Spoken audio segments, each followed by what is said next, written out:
Hello everyone. आज हम sixth class की सामाजिक विज्ञान विषय की कार्य पुस्तिका हमारा भारत एक में दिया गया अध्याय 3 रामायण व महाभारत काल में दिए गए क्रियाकलाप को अच्छे से हल करना सीखेंगे। सभी बच्चे वीडियो को शुरू से लेकर अंत तक पूरी देखें और अगर अभी तक चैनल पर नए हैं तो चैनल को सब्सक्राइब भी करें। वीडियो अच्छी लगती है तो लाइक भी करें, अपने दोस्तों के साथ शेयर भी करें। तो देखिए, शुरुआत करते हैं।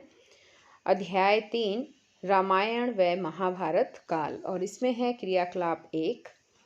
इसमें पहला क्वेश्चन है कि भारत के मानचित्र में रामायण व महाभारत से संबंधित स्थलों को दर्शाएं।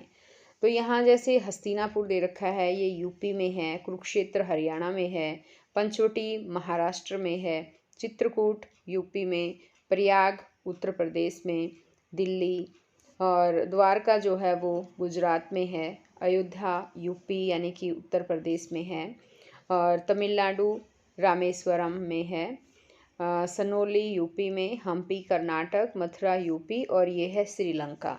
तो ये सभी स्थल जो है हमें दर्शाने हैं। तो देखिए एक बार, ये है भारत का मानचित्र और यहाँ पर ये हमने दर्शा दिए हैं। एक बार समझा देती हूँ बच्चों। ये है हरियाणा और यहाँ पर ये कुरुक्षेत्र है, हरियाणा में है कुरुक्षेत्र। यहाँ पर हरियाणा के पास आपको नज़र आ रही होगी, यहाँ पे ये देखिए छोटा सा गोल सा, ये दिल्ली है। यहाँ देखिए ये है दिल्ली, और यहाँ पर ये है यूपी यानी उत्तर प्रदेश, और उत्तर प्रदेश में यहाँ पर अयोध्या है, ये है मथुरा, यहाँ पर है प्रयाग और यहाँ पर है चित्रकूट, और इसी में यहाँ हस्तिनापुर है। यहाँ पर देखेंगे तो ये सनोली है यहाँ पर। और आगे जब हम चलते हैं नीचे की तरफ तो यहाँ देखिए ये राज्य है गुजरात, और गुजरात में है ये द्वारका। यहाँ पर ये महाराष्ट्र है और इसमें है ये पंचवटी, महाराष्ट्र में पंचवटी है। यहाँ कर्नाटक में है ये हम्पी, इस जगह पर। और जब और नीचे चलते हैं तो यहाँ पर देखिए ये तमिलनाडु में है, तमिलनाडु में रामेश्वरम है, और ये है श्रीलंका। तो ये सभी स्थान हमने अच्छे से इसमें मानचित्र में जो है वो दर्शा दिए हैं। सभी बच्चे इन्हें भी अच्छे से समझें और समझने के बाद इनको जो है आपको अच्छे से इसी तरह से आपको मानचित्र में भर लेना है, लिख लेना है। अब आगे यहाँ पर आता है क्रियाकलाप 2, और इसमें है कि लघु प्रश्न। पहला प्रश्न है कि रामायण व महाभारत की ऐतिहासिकता किससे प्रमाणित होती है। तो इसमें हम लिखेंगे कि वर्तमान में बहुत से पुरातत्व विभाग और वैज्ञानिक शोधों से इनकी ऐतिहासिकता प्रमाणित होती है। आगे यहाँ पर दूसरा क्वेश्चन है कि श्री राम व लक्ष्मण के द्वारा किसके यज्ञ हवन की रक्षा की गई थी। तो इसमें हम लिखेंगे कि ऋषि मुनियों और ऋषि विश्वामित्र के यज्ञ हवन की रक्षा की गई थी। आगे यहाँ पर तीसरा क्वेश्चन आ जाता है इसमें, और इसमें है कि भारतीय समाज में भाई भाई के प्रेम को दर्शाने के लिए किसका आदर्श प्रस्तुत किया जाता है। राम और लक्ष्मण का आदर्श प्रस्तुत किया जाता है। राजा जनक की पुत्रियों के नाम बताएं। तो उनकी जनक की पुत्रियों के नाम है सीता और उर्मिला। आगे यहाँ पर पांचवा क्वेश्चन है इसमें कि हनुमान के जीवन से संबंधित स्थलों के बारे में लिखें। तो इसमें लिखेंगे कि मान्यता है कि हनुमान जी का जन्म झारखंड के जिले गुमला के अंजन नाम के छोटे से पहाड़ की गुफा में हुआ। भारतीय इतिहास में पंचम वेद किसे कहते हैं। महाभारत ग्रंथ को पंचम वेद कहा जाता है। आगे है क्वेश्चन 7वां कि श्री राम को मर्यादा पुरुषोत्तम क्यों कहते हैं। श्री राम ने कभी भी जीवन में मर्यादा का उल्लंघन नहीं किया, इसलिए श्री राम को मर्यादा पुरुषोत्तम कहते हैं। आगे यहाँ पर आ जाता है 8वां क्वेश्चन कि हरियाणा में महाभारत कालीन स्थलों का वर्णन करें। तो इसमें है कि महाभारत का युद्ध कुरुक्षेत्र में हुआ। यह सतलुज और यमुना के मध्य में है। राजा दशरथ की कितनी रानियां थी। राजा दशरथ की 3 रानियां थी, कौशल्या, सुमित्रा, कैकेयी। अब यहाँ आगे क्वेश्चन पूछा इसने कि थाईलैंड में राजा को किस नाम से संबोधित किया जाता है। थाईलैंड में राम के नाम से संबोधित किया जाता है। उन देशों के नाम बताएं जहां रामायण से संबंधित साक्ष्य और कथाएं प्रचलित है, तो वो है इंडोनेशिया और थाईलैंड। आगे यहाँ पर है कि कैकेयी की दासी का नाम बताएं, तो कैकेयी की दासी का नाम था मंथरा। देवव्रत किसका नाम था? भीष्म पितामह का नाम देवव्रत था। आगे है यहाँ पर कि सुभद्रा के पुत्र का नाम बताएं। सुभद्रा के पुत्र का नाम अभिमन्यु था। वासुदेव किसके पिता थे? वासुदेव भगवान श्री कृष्ण के पिता थे। इसी तरह से अब यहाँ पर नेक्स्ट जो क्वेश्चन है 16वां क्वेश्चन है कि कैकेयी ने राजा दशरथ से कौन से 2 वर मांगे थे। तो उसमें पहला है भरत के लिए राज सिंहासन मांगा, दूसरा है राम के लिए 14 वर्ष का वनवास मांगा। आगे है कि श्री राम के वनगमन मार्ग के बारे में बताइए। तो श्री राम जब वनगमन के लिए गए थे, अयोध्या से चले थे, रास्ते में आए हैं प्रयाग, चित्रकूट, सतना, रामटेक, पंचवटी, भंडारदास, दास तुलजापुर, सुरेशवान, कांडीगुड, हम्पी, विरुचिरापल्ली, कोडिक्कई, रामनाथपुर, रामेश्वर, वास्गामुआ, टूनाविला और वेंथेरुमलाई। अब आगे यहाँ है कि राजा दशरथ की मृत्यु का कारण क्या था। तो ये श्री राम का वियोग, या इसे हम पुत्र वियोग भी कह सकते हैं। आगे है यहाँ पर 19वां क्वेश्चन कि श्री राम लंका से अयोध्या वापस कब लौटे। श्री राम पुष्पक विमान में अयोध्या वापस लौटे। कैसे लौटे पूछा है, तो पुष्पक विमान में लौटे। रघुकुल किस वंश से संबंधित था? रघुकुल रघुवंशी वंश से संबंधित था। अब आगे है कि आदर्श पत्नी का उदाहरण किसे माना जाता है। आदर्श पत्नी का उदाहरण सीता को माना जाता है। भारत में राम सीता से संबंधित मंदिरों का वर्णन करें। तो इसमें है श्री सीता रामचंद्र स्वामी मंदिर, तेलंगाना में। आगे ये क्वेश्चन आ जाता है यहाँ पर नेक्स्ट कि अमेरिकी एजेंसी नासा ने राम सेतु के बारे में क्या कहा है। राम सेतु पुल का निर्माण मानव निर्मित है। राम व वानर सेना द्वारा बनाया गया है। लगभग 7000 ईसा पूर्व के लगभग है।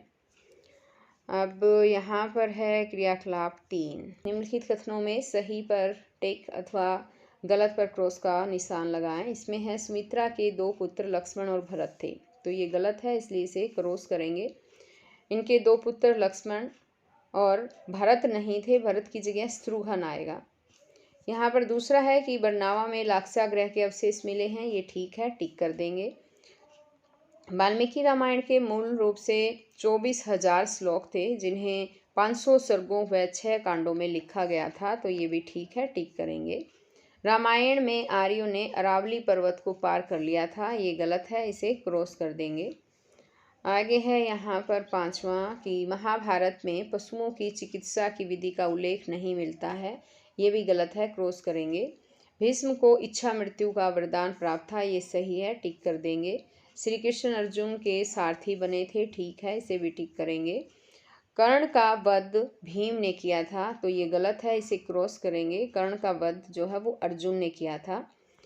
आगे है महाभारत में कौरवों और पांडवों के युद्ध का मूल कथानक है, गलत है, क्रॉस कर देंगे। हिंदू धर्म का विश्वकोश महाभारत को माना जाता है, ठीक है, इसे टिक कर देंगे। आगे यहाँ आ जाता है क्रियाकलाप 4 और इसमें है कि रिक्त स्थानों की पूर्ति करें। श्री राम ने शस्त्र शिक्षा ऋषि विश्वामित्र से प्राप्त की। सुग्रीव ने रावण से लड़ने में श्री राम की सहायता की। इंडोनेशिया में रामायण को कक्विन रामायण कहते हैं। महाभारत का युद्ध कुरुक्षेत्र नामक स्थान पर हुआ। महाभारत में राज्य के 7 अंग माने जाते थे। बरनावा में लाक्षागृह के अवशेष मिले हैं। अब इसी तरह यहाँ आगे है दिल्ली के पुराने किले में से महाभारत कालीन अवशेष मिले हैं। स्वयंभू द्वारा रचित पद्मचरित अपभ्रंश भाषा में लिखा गया। तमिल में रामावतारम रामकथा मिलती है। जावा में रामायण को सेरत राम कहते हैं। अब आगे यहाँ पर है क्रियाकलाप 5 और इसमें है कि अमेरिकी एजेंसी नासा ने राम सेतु के बारे में क्या कहा है। तो इसने कहा है कि यह सेतु मानव निर्मित है, भगवान श्री राम ने अपने हाथों से इसे बनाया था। आगे नेक्स्ट इसी में दूसरा क्वेश्चन है कि रामायण से संबंधित मिट्टी की मूर्तियाँ कहाँ कहाँ से प्राप्त हुई है। तो ये हमें उत्तर प्रदेश, बंगाल, बिहार, उड़ीसा, राजस्थान, हरियाणा में जींद, सिरसा, हिसार और यमुनानगर आदि से हमें रामायण से संबंधित मिट्टी की मूर्तियाँ मिली है। आगे है कैकेयी ने राजा दशरथ से कौन से 2 वर मांगे थे। एक तो है भारत के लिए राजगद्दी, यहाँ पर भरत लिख लीजिए बच्चों, यहाँ भारत लिखा गया है तो यहाँ आना है भरत, ठीक है, इसकी जगह पर भरत के लिए राजगद्दी। और दूसरा है राम के लिए 14 वर्ष का वनवास। अब आगे क्वेश्चन है कि भारत में रामायण से संबंधित कौन से त्योहार मनाए जाते हैं। ये दिवाली है, दशहरा। महाकाव्यों में वर्णित सभ्यता को किसी काल विशेष में बांधा जा सकता है, नहीं बांधा जा सकता। आगे यहाँ पर नेक्स्ट क्वेश्चन है कि महाभारत का कौन सा संस्करण सबसे ज़्यादा प्रमाणित किया माना जाता है। इसमें है पुणे के भंडारकर ओरिएंटल संस्था में रखा गया महाभारत का संस्करण। और रामायण का सबसे महत्वपूर्ण प्रमाण इंडोनेशिया को क्यों माना जाता है। आगे ये क्वेश्चन आ जाता है कि इंडोनेशिया को क्यों माना जाता है, क्योंकि इसमें न्यूगिनी को लेकर लोगों ने आंदोलन किया और प्रमाण के लिए वाल्मीकि की रामायण किष्किंधा कांड को प्रस्तुत किया। आगे यहाँ पर है 8वां क्वेश्चन इसमें कि रामायण व महाभारत में सामाजिक जीवन में आए बदलावों को उल्लेखित करें। रामायण व महाभारत में 4 वर्ण थे, ब्राह्मण, क्षत्रिय, वैश्य, शूद्र। ये अपने अपने कार्य करते थे। आज की नारी व महाकालीन नारी की दशा में आए परिवर्तन स्पष्ट करें। तो इसमें है कि महाकाव्य काल में स्त्रियों के मान सम्मान में कुछ कमी आई थी, लेकिन आज के समय में नारी को पुरुष के समान अधिकार प्राप्त हैं। आगे नेक्स्ट क्वेश्चन इसमें आ जाता है कि महाभारत के किस पर्व में कृषि का वर्णन मिलता है और किसानों की स्थिति को सुधारने के लिए राजा के क्या कर्तव्य बताए गए हैं। तो इसमें कि महाभारत के सभा पर्व में किसानों को संतुष्ट रखना, सिंचाई व्यवस्था, किसानों के बीच प्रबंध करना, अनुग्रह देना और राजा के अनुग्रह देना जो है वो राजा के प्रमुख कर्तव्य थे। आगे यहाँ आ जाता है क्रियाकलाप 6 और इसमें है सही उत्तर छाटे। श्री राम ने डैश के राजा सुग्रीव और उनकी सेना की सहायता से लंका जाने के लिए सेतु बनाया था। तो यहाँ किष्किंधा के राजा सुग्रीव आएगा, क ऑप्शन आएगा। यहाँ दूसरा है कि डैश ग्रंथ में कौरव और पांडवों के युद्ध का मूल कथानक है। तो इसमें ख ऑप्शन आएगा, जय ग्रंथ में है। आगे यहाँ पर तीसरा इसमें दिया है कि महाभारत में श्लोकों की संख्या डैश है। ख ऑप्शन आएगा, श्लोकों की संख्या 1 लाख है। महाभारत काल में वर्ण व्यवस्था को जन्म के बदले डैश को बताया गया है। तो इसमें घ ऑप्शन आएगा, व्यवहार। यानी महाभारत काल में वर्ण व्यवस्था को जन्म के बदले व्यवहार को बताया गया है। अब आगे है यहाँ पर 5वां क्वेश्चन इसमें कि चालुक्य नरेश पुलकेशियन द्वितीय के डैश शिलालेख से महाभारत की तिथि 3100 ईसा पूर्व निकलती है। तो ख ऑप्शन आएगा, एहोल। राज्य के 7 अंग में डैश शामिल नहीं था। घ ऑप्शन आएगा, वणिक। अब इसी तरह से आगे है यहाँ पर कि जैन परंपरा में श्री राम का मूल नाम डैश है। घ ऑप्शन आएगा, पद्म। राजा दशरथ डैश राज्य पर शासन करते थे। ग ऑप्शन आ जाएगा, अयोध्या। यानी राजा दशरथ अयोध्या राज्य पर शासन करते थे। यहाँ क्रियाकलाप 7 और इसमें है उचित मिलान करें। तो यहाँ पर देखिए ये मिलान करना है हमें। और इसमें है वाल्मीकि, ये रामायण जो है इन्होंने लिखी थी। ये है रावण, रावण लंका के राजा थे। और आगे है धृतराष्ट्र, ये हस्तिनापुर के राजा थे। कृष्ण ने गीता का उपदेश दिया था। व्यास ने महाभारत लिखी थी। पांडु के पुत्र थे। और पंचम वेद ये महाभारत, और बरनावा ये लाक्षागृह।